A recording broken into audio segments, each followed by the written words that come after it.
Welcome back to the Class on Grass podcast, season 3, episode 10. 10, Yes, sir. 10 episode. We're back. We are back and better than ever. Kind of better than ever. It's an international break, so as good as you can be during an international break. Yeah. But that being said, it was a pretty decent. Pretty eventful. Well, it still is a pretty eventful and decent international break. I am looking forward to getting back to Premier League next week. Of though. course. Have you, done any dicing with your fantasy team over the long break to think about what's going on? No. It's pretty much the same with me. Yeah. I've been thinking, in my head, right? Brainstorming. Who's the players that are doing well in the Premier League right now I see. that are playing their international break? Haven't really touched the actual fantasy aspect of that yet, but I have been thinking one guy who's been doing pretty well in his international break. Okay. A decent job. And he also gets the Hassani of the week for this week. Would be Harry Kane. Indeed.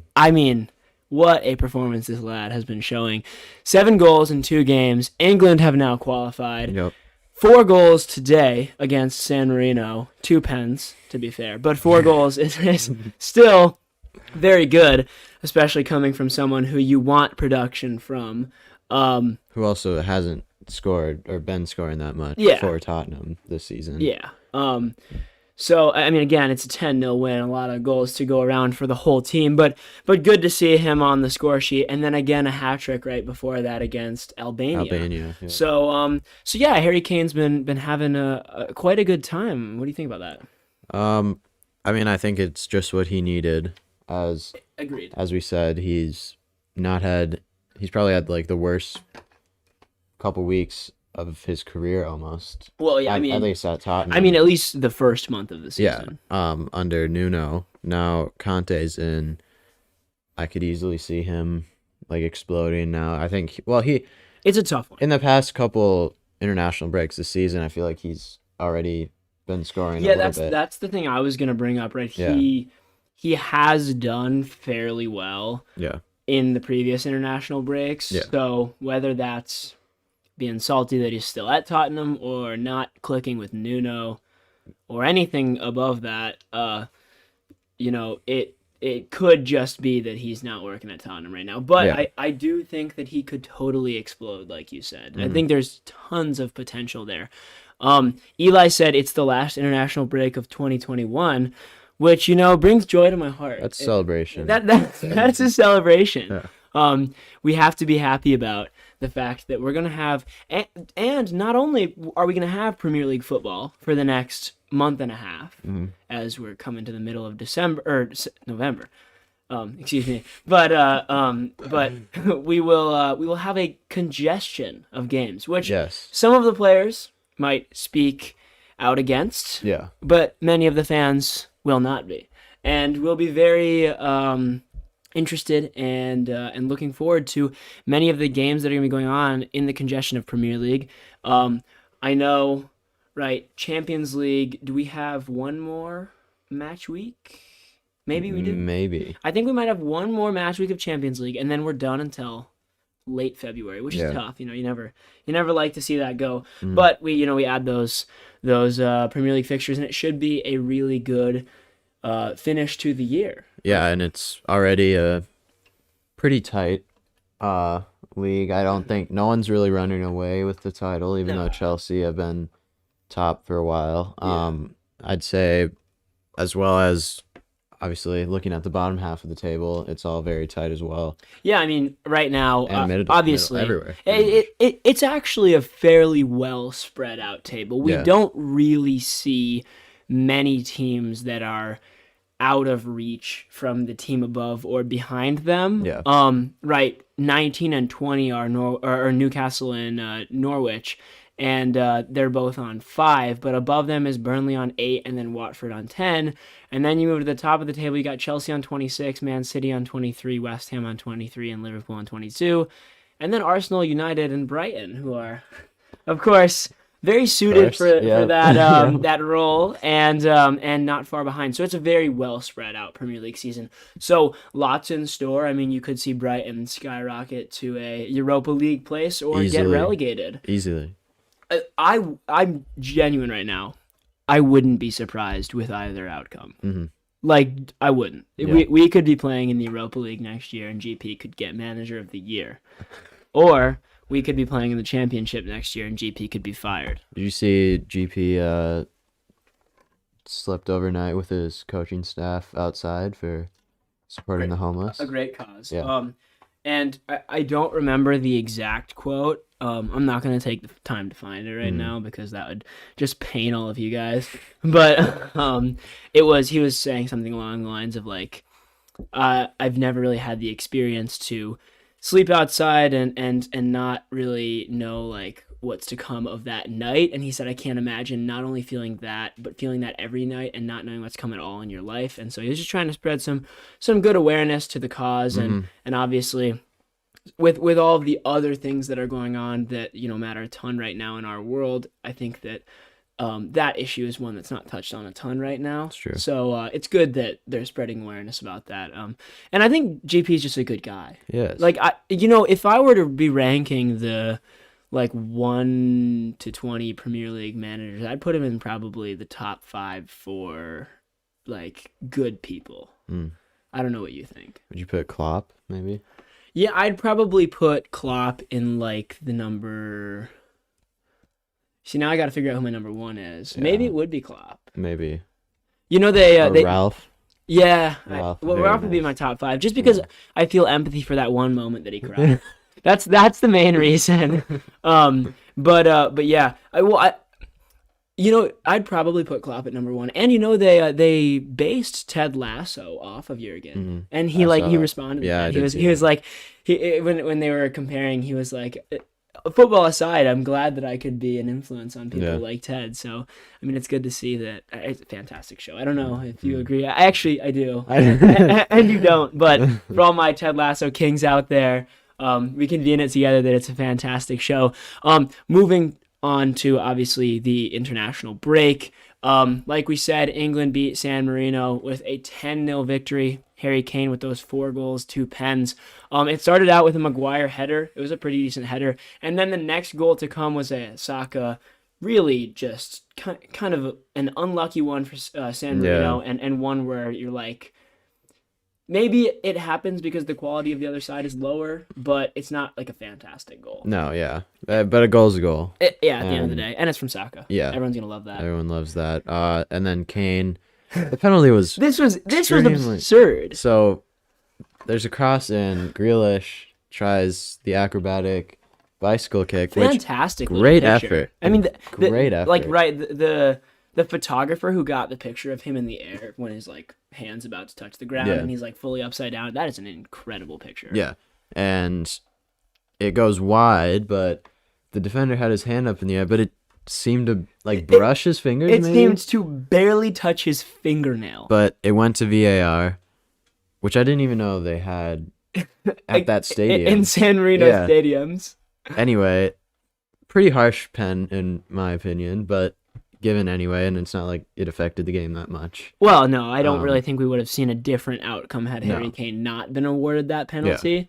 And I don't think a 9-0 victory would really be changing the statement very much. Exactly. But it was a shock when I mean, me and you were both watching it together, and why we is he see going- we're like, why on earth is the ref going over to the VAR? And then he points to the spot. We're like, oh my gosh, what is going on here? But yeah, I mean, that was ridiculous. In my opinion, ridiculous. Then Kane had another goal, which he dribbled fairly well. It was nice. good, little in and out, and then he tucked it to the bottom left. Yeah. Smith Rowe also scored, which was good to see. And then Conor Gallagher had his debut, which I think needs to be touched on, as last time we talked about him said. as being one of the next. Who's the next player to have a debut? Exactly. And we were spot on. I mean, Like, literally spot on. easily. Have you ever seen a more correct prediction in such a short amount of time? honestly. Like, we had no idea. There We was didn't know he was zero getting called preparation. up. Paul asked He wasn't us- even in the squad when we said that. Paul asked us in the chat. Yeah. And we said Conor Gallagher. Yeah. I mean, that is fantastic from us. Before we move on to the Serbia-Portugal game, we just got to go through the chat a little bit.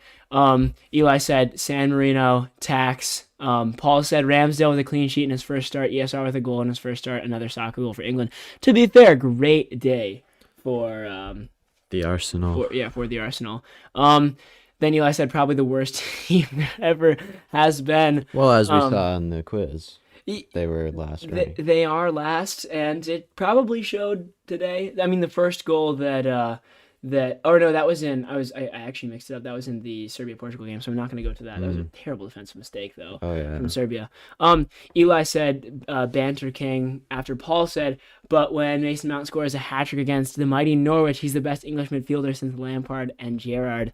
I do think there's a bit of an overhyping involved with Mason Mount, but I'm a big fan of him as a player. It's true. Did you actually see, speaking of Norwich, Dean Smith is Norwich's new manager? Really? Yeah. Wow, that's an interesting swap. If I don't was think a I would take manager, that job. I'm not sure that's a job that I would be stoked to take. He must be staying once they get relegated, if they do. Which, Yeah, man, I would pick a championship team because then you're not. Then you're not just losing for a couple months and then maybe start winning. Like, that's just so tough. That is so tough. And then Eli said Italy and Portugal going to the playoffs. We will touch on that more later. They both should easily make it, but things happen. Yes, obviously Italy previously didn't make the World Cup, so that's going to be an interesting one. And then same thing with you, Dom. We'll talk about Italy and Portugal in a bit. And then Dom said Mac getting his debut for England. I think it's possible. Well, yeah, right. This is the next prediction that we were going to go for. We were going to say Brown to debut for England in the first international break of 2022. Yeah. Because I see a potential skyrocket. Yeah. In the first off, the shifting of the squad and that outside back position, which is so congested right now. but I totally see you sliding in front of the 7 Premier League right backs. I think so. that are possible for that position. Gareth's giving me a call. He's in your contacts, right? Exactly. We talked. Serbia, obviously, like we said, 2-1 to Portugal. The first goal came from Renato Sanchez in the 30th minute, in the third minute, not the 30th, in the 3rd minute. And it was off of a really poor defensive error from. It looked like a foul. It was a debatable. It's one of those where it's like you let it go, it's a goal. If you don't, it's like everyone's like, whoa. Yeah, because like they had a clear goal scoring opportunity out of it.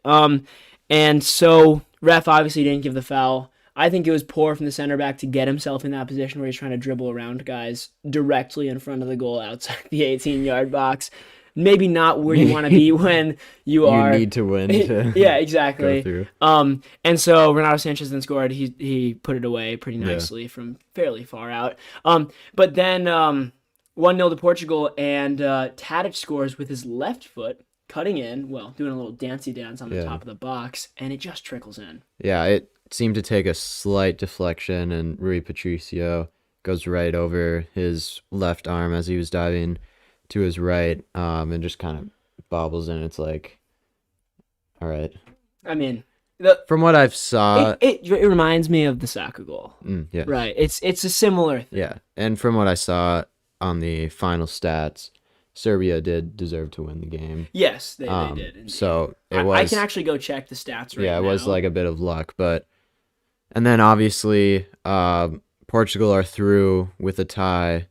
90th minute, Tadic, left foot, cuts in about like 3 guys wide open on the back post. Of course, though. Mitro. Head on the ball. Yep. Sends it down into the ground. Left over post. Patricio. Patricio has no chance. I mean, limbs. Scenes. It's one of those things. I mean, the whole bench was on the field. Dude, they did an right actual dog pile. Yeah. Like Mitro took his shirt off, and then I lost him. Yeah. And then he was gone. And he was gone for about 5 minutes. Yeah, I didn't see him. He was just laying on the ground after everyone got up. But I mean, limbs. Serbia for what it's worth, have a fantastic team. Yeah. Milinkovic-Savic, Dusan Tadic, obviously Aleksandar Mitrovic, Vlahovic, lots of the itches. Yes. But yeah. Similar to Croatia. Exactly. But they are a good squad with good potential. Yeah, I think they'll have a good World Cup run. And I mean, their good squad goes to show, like you said with the stats, Serbia with 52% possession and Portugal with 48%, and they twice the amount of shots that Portugal had with 12 shots to 6. So, I mean, fairly representative that they had more attacking prowess and threat. Only 3 on target to Portugal's 3, so maybe they could have put more on frame. Yeah. But at the end of the day, it's a 2-1 win. They remind me of a Switzerland team. Switzerland 2016. Yeah, they're about at that level. Going into these big tournaments, it's like they can upset if they have the quality to. It's just if they get that round, or they could disappoint. And you're looking at the squad, you're like, oh, they could have done a lot better. But exactly, I feel like Switzerland, Serbia, maybe Netherlands are all kind of on the same path right now. Netherlands again could be better, but their form is... Netherlands, I believe, need a playoff win again. Maybe, yeah. I think so. We're having an Italy and a Netherlands who both did not qualify for the World Cup last time, that need to win in the playoffs, which is tough. Yeah. Especially when you're looking at some of these, South American, Central American, North American, and Asian teams that are not as strong as them at all and have much easier pathways to the World Cup. It's true. Which is something that we can touch on a little bit later. But Dom said Mitro with a good header, but it was bad defending from Portugal, and Paul saying Mitro has been quality all season. I think it's hard to say it's bad defending. It's the 90th minute. It's a long ball sent in, and you just have to applaud the effort from Serbia. Also, Paul said 20 goals in the championship so far this season for Mitro, and I don't believe that. Paul, this has to be incorrect because 20 goals in November. It's like 18 or something. In November. Yeah. That's incredible. Yeah. I'm astonished. I'm looking it up right now. Not Mitrovic. Get me over there. That's Stefan Mitrovic. Let's get over to him. Alexander. Okay. 17 matches played, 20 goals scored, 2 assists. That is ridiculous. Yeah. How is he not good when he goes to the Premier League? I don't know. And he's so weird. Obviously, it's kind of like Pukki as well. You score so many goals in championship, and you're like, oh, a team could either pick them up, or once they go to the championship, they're still going to have a very good goal scorer, which will get them maybe 10 goals in the Premier League, but then... Maybe less. But then less. Last time he scored 2 goals. Yeah, and you're looking at a guy like Pukki, Yeah. Not that many. It's just pens. Yeah. I don't know what it is about the Premier League's defending. It's kind of the same thing you see with Tim Ream when he goes up to the Premier League. It's just they're so good in the championship, but they can't cut it with that new level of speed of play. I think that's maybe the main thing. Yeah. Just the speed of play. Paul said championship has more games so far than the Prem. It doesn't matter. When you're scoring more it's like 5 than you play. More games. If you're literally scoring more than you play. That's ridiculous. That is insane. Yeah. So props to Mitro for having a great season. And honestly, if I was him, I would just stay in the championship. I just keep cooking in the championship and then have a great career. Because he's tried twice. He can try a third time if he just sends him back up. But yeah, we'll have to see. Moving across the pond from the Serbia-Portugal game to the U.S. men's national team, 2-0. 2-0. The U.S. beat Mexico 2-0, and what a game! Yeah, we couldn't watch but we picked it up at the 70th minute. We did, yes. 0-0, which at that point I was thankful for. I was like, yeah, I totally really expected Mexico to kind of dominate that game. So we're walking out of the parking lot. I'm streaming on my phone. Pulisic with a header. You yelled. I was getting in my car. Yeah. And you screamed, "Leo, Pulisic scored!" I ran as fast as I could. Yeah. All the way over to you.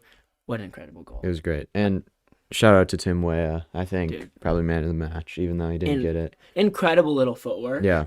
Gets a cross off when a guy's marking him really tightly, and then the the ability for a player who is not big, Christian Pulisic is not a big player, to get in front of his guy, jump, and direct the ball. Direct it away from where he was running. That's what I'm saying. I mean, that takes skill. It was a more difficult version, but I saw the same thing with the Reece James, Kai Havertz goal where James crossed it in and Havertz finished it bottom left, which I just saw like today again for some reason. It happened in the past, but that goal where James crossed it in and Havertz finished, it's a very similar, very difficult technique when you're redirecting the ball but not pushing it back to where it came from. You know, you are literally heading. Like, you're just putting a little bit on it to get it to go towards the goal. So very difficult technique, and big ups to Christian, and then also McKennie getting on the board. I know Allegri said, it's Allegri, right? Mm-hmm. Yeah, he said that McKennie, he has faith in him, and he wants him to move forward more. He says he's got goals in him, and he just needs him to express himself on the field and move up the field and score. And at least with the USMNT, we're seeing that. Yeah, he has not had the best season with Juventus or with the USMNT, especially with getting that sort of suspension from breaking COVID rules. But it was just great to see him get a goal, confidence back up. I think it was maybe Conte who said, or someone also said, like, he's the next Arturo Vidal. Yeah. Which, like, I see it. I think everyone's waiting for him to be as good as he was at Schalke, with Juventus. But it's hard when you're at Juventus instead of Schalke. Yeah, exactly. So I think this will do a lot for his confidence and also for that midfield's confidence, because it was kind of shaky with those past couple of qualifier games because they weren't, like, Tyler Adams and McKennie weren't performing that much. Musa, no one's really talked about since he got... Great game. Yeah. Great player. I mean, I love the guy. I watched him in preseason. They were playing... It was Valencia versus, like, Real Sociedad. And they were playing at a beach resort in, like, Marbella or something. Yeah. And I remember watching them with my dad. And it was just, like, it was so weird because it looked like you were watching a college game or a high school game, like, with the film quality and all this. It was on ESPN Plus. Yeah. But it was these guys, and, like, Musa was just cooking. He was, like, running around everyone. I was like, this is insane. This guy's so good. But yeah, overall, complete performance from the U.S. Run through the stats: 52% possession, 9 shots and 5 on goal, which completely overtakes Mexico's 5 shots with 3 on goal, and more in every stat. Free kicks and throw-ins. So throw-ins. We are getting those dominating throw-ins. But yeah, I mean, overall complete edging over Mexico. Like, we didn't dominate them necessarily in any regard, but we came out on top on every single place that we needed to. And I mean, with a game against Jamaica coming up as the last one in this window, us sitting at 14 points tied with Mexico. 17 now, right? Or is it 17? I think so. Let me take a look goal at the differential. table. We're above.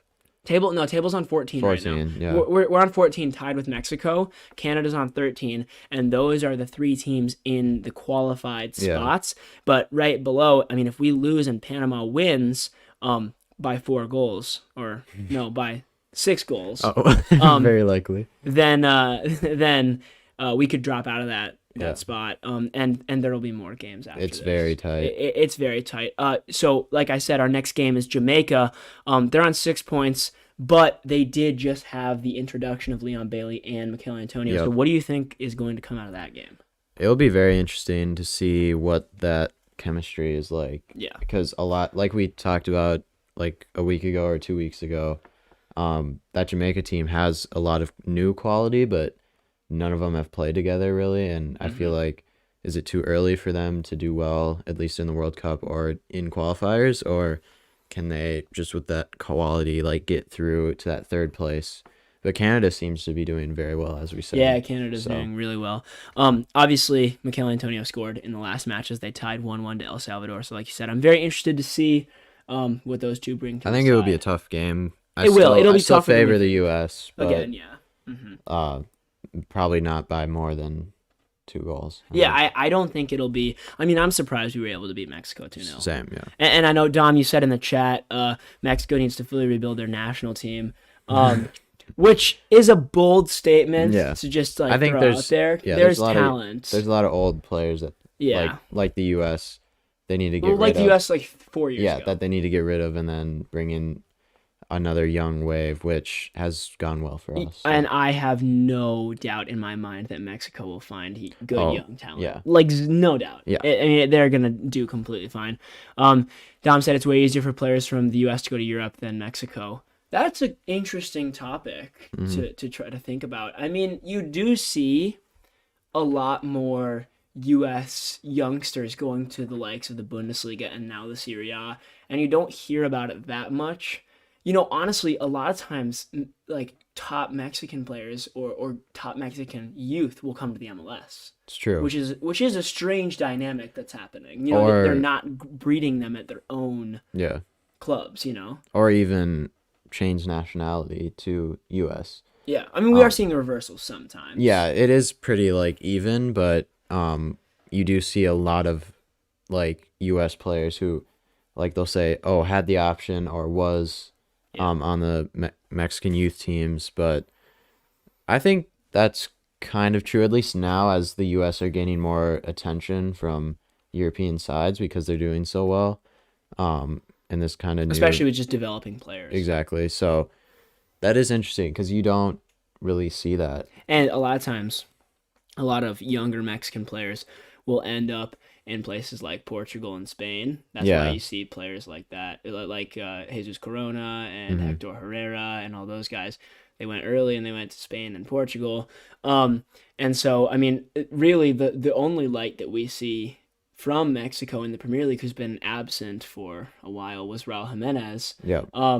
But obviously he's not performing incredibly. He came from Benfica. Yeah, again, so, there you go. Yeah. So, yeah, I mean... It's an interesting dynamic, and just knowing where the players generally start out, and does that play a role? Like, you're not going to hear... I don't think, at least for U.S. citizens, that Liga NOS is publicized as much as Bundesliga. Yeah. You know what I mean? Yeah, so that's a very interesting thing to think about. But I think we're in a good position right now. 14 points. I think if we can get a win against Jamaica, we're pretty much solidified. We just can't have, like, more slip-ups where it's, like... a loss away to El Salvador again, or just random little things. Just have to stay consistent with draws and wins. So. Yeah. As well as that, Spain have qualified for the World Cup. That could have been another. They played Sweden. That was the 1 and 2 spot. That again could have been a big shift in the table, as if Sweden won, they would have qualified and Spain would have been out. Yeah. Spain just needed the draw or win, I believe, and they Morata scored and got them that win in the qualification, which they did make 2018 World Cup. But they did. But they didn't do. They did not do well. Great. Well, they did. Well, they lost to Russia. Yeah, they did well. They made it to the knockouts, but they lost to Russia in a PK shootout, which is just tough. Yeah. But yeah, that pretty much wraps up the international break. If you want us to talk about anything more with the international break, we can. But we're going to move on to some questions we've received about Premier League, and then we'll move it into fantasy. So one was 7 goals in the last 2 games for West Ham, and with that, no Antonio contribution. And right now, West Ham sitting in 3rd in the Premier League table, I believe, with 23 points, only 3 points behind league leaders Chelsea. Tied with City as well. Exactly. Do we see them going on a run? I think, well, I mean, we should talk about Declan Rice as well. Yeah. Having, like, best season. What a player. Probably best midfielder this season in any club. In the Prem. Yeah. I mean, only dispossessed once. That's, like, the stat that everyone talks about this season, which, for a midfielder, I'm sure you know, it's just incredible. Yeah, I mean, that's fantastic. And he dribbles forward a lot as well. It's not like he's just playing it backwards every single time. So he's insane. I love Deck, and he is essential to that side. Yeah. Absolutely essential.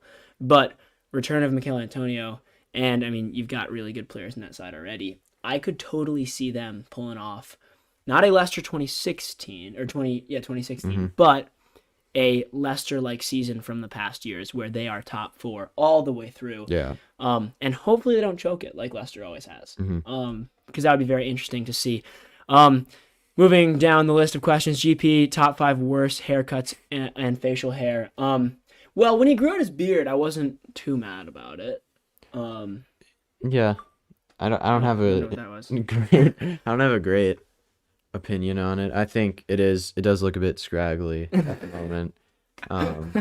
So I would say maybe a bit of a trim. When he was doing the night on the streets, Yeah. people were confused. Might have blended in a little bit.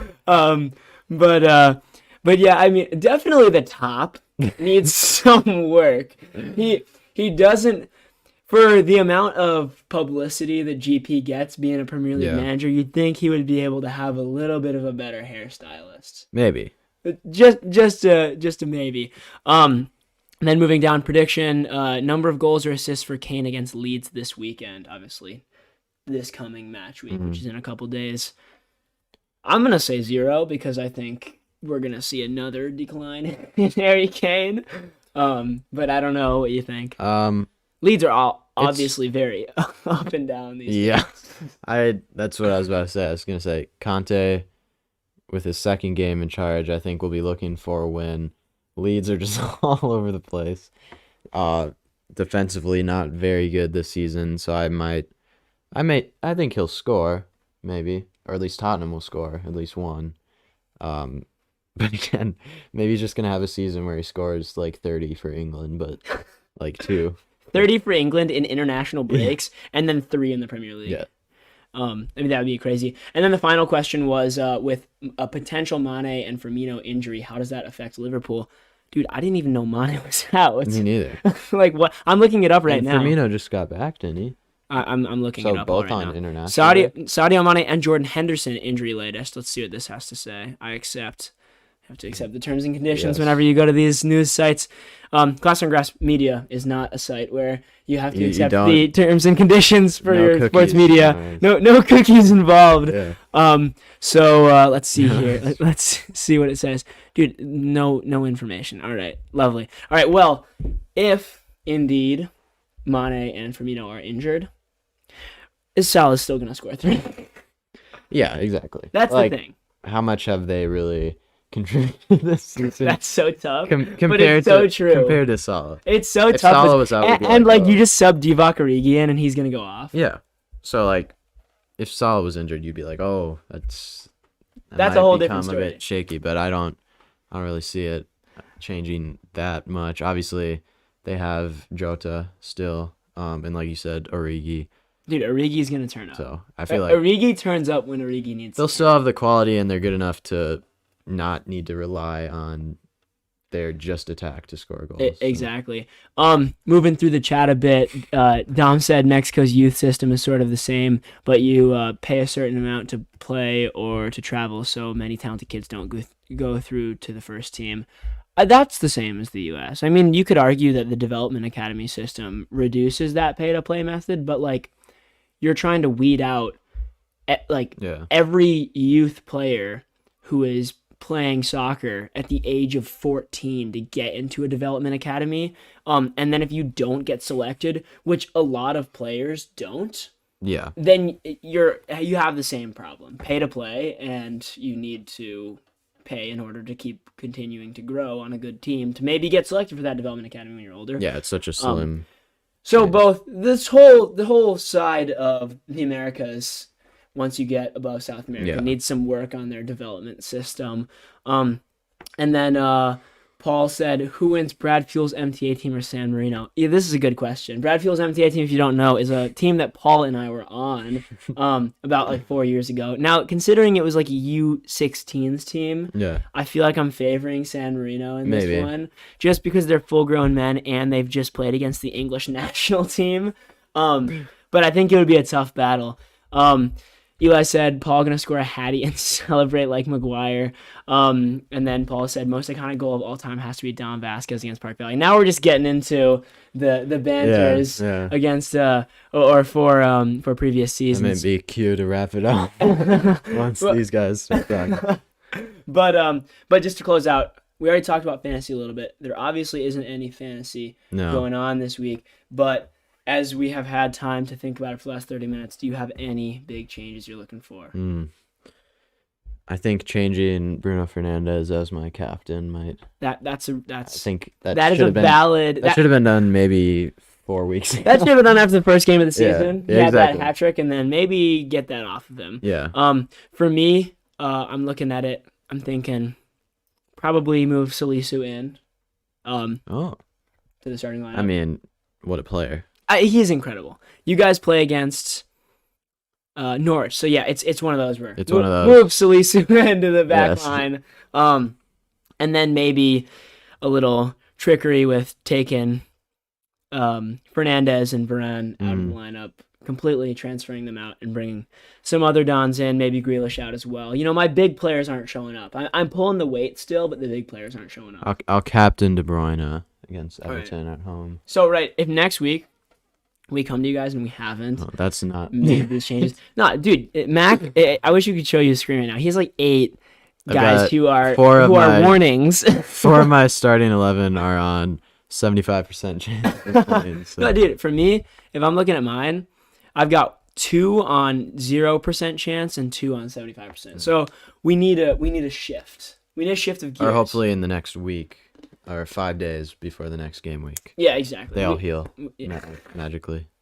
All of their injuries subside. I think completely. So. Yeah. It's going to be magical. And Bruno Fernandes is going to play the game of his life. Well, hopefully not. I just switched him. Oh, you already did? Yeah. That's great. Already making some big money moves.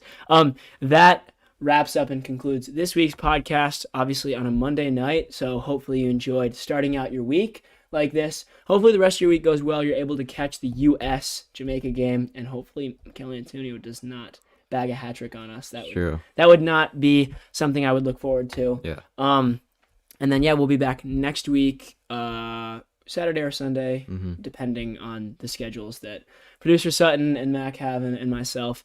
And until then, have a good time and peace. See ya.